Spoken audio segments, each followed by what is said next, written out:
ใจจังมาเจอไม่ห่างจังเต็มตาหล่อนนั้นนาอายุเอาไว้แล้วไม่เกิน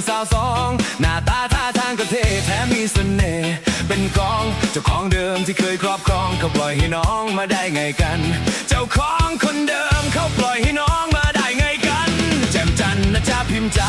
มองใดก็ดูอวบอันฟืนไฟของรายแรกร้านหน้าไฟหน้าฝันพัวพันหลายเดย์แม่ห้างมหาเสน่ห์เท่กว่าสาวๆนักเรียนมอ